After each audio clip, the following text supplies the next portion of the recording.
Je voulais savoir juste qu'est-ce que vous pensez de la structure et qu'est-ce qui vous intéressait de venir justement visiter La structure, c'est Club des Six, c'est le développement de l'habitat inclusif. Et ici, l'originalité de cette structure, c'est qu'elle mixe en même temps une colocation pour personnes handicapées et en même temps un club de dire la même chose, mais côté personnes âgées, et avec au milieu ce tiers-lieu qui fait le lien si important pour le lieu d'interaction sociale et de début d'activité de réinsertion professionnelle pour des gens qui avaient souvent perdu confiance en eux. Et c'est exemplaire, pourquoi? Parce que c'est en cœur de ville. Et c'est l'implication des élus locaux, de monsieur le maire, mais du département aussi pour venir appuyer, je vais vous expliquer comment. Et on transforme la vie des gens. Quand vous discutez avec Cécile, qui était en foyer d'accueil médicalisé, qui a décidé de vouloir vivre en autonomie, mais bien consciente que c'est pas seule qu'elle voulait, c'est cette alternative qu'on est en train de créer, de vivre bien accompagnée dans un projet de vie partagée avec des personnes en cœur de ville, c'est emblématique de la politique que je porte depuis 3 ans grâce à l'habitat inclusif.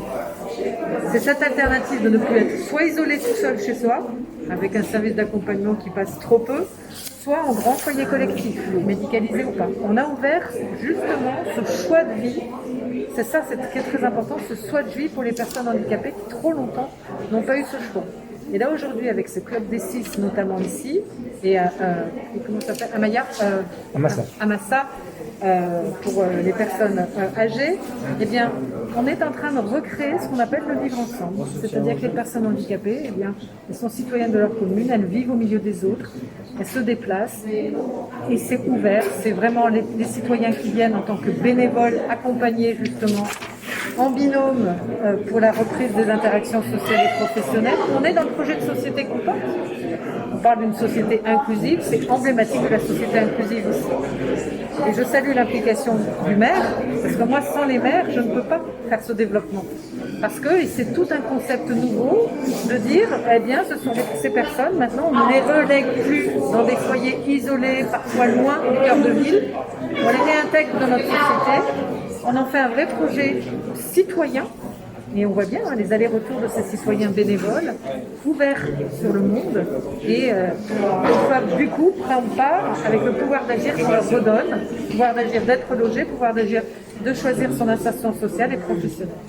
Donc pour moi, il est très très emblématique de la politique que l'on porte en coportage avec les maires, avec les départements. Pourquoi les départements? Ce sont les chefs de file de politique de solidarité.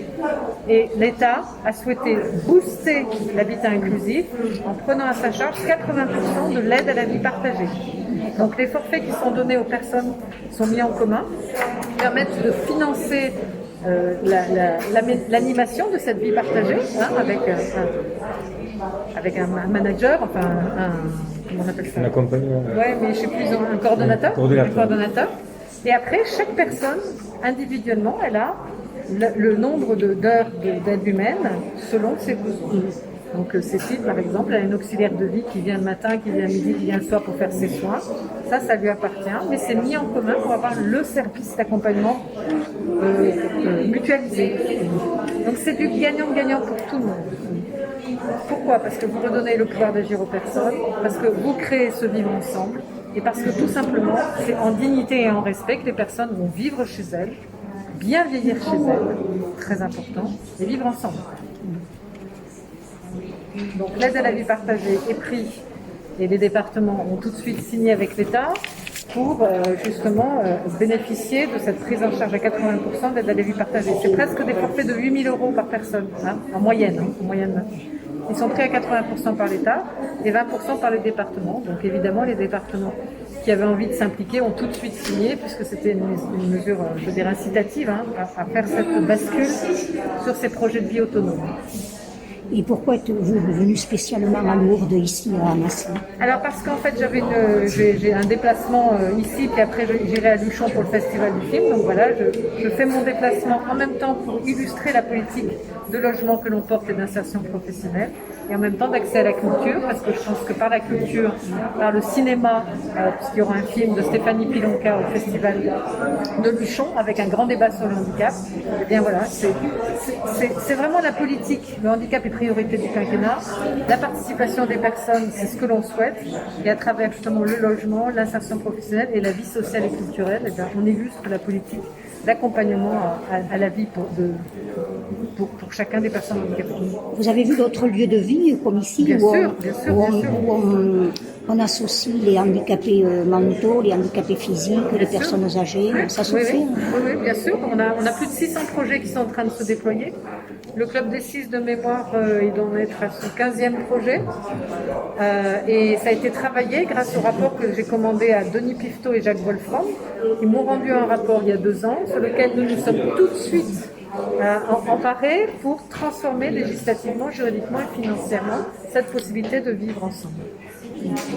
Donc ça a été une des politiques publiques, je pense, Denis Pifto me disait que c'était le rapport qui a été le plus utilisé aussi vite, parce que c'était une attente très forte des personnes qui disaient nous avons besoin d'être accompagnés, c'est indéniable, mais nous ne voulons plus vivre ou seuls ou en grand foyer collectif, et donc cette alternative, elle remplit toutes les cases. Et je sais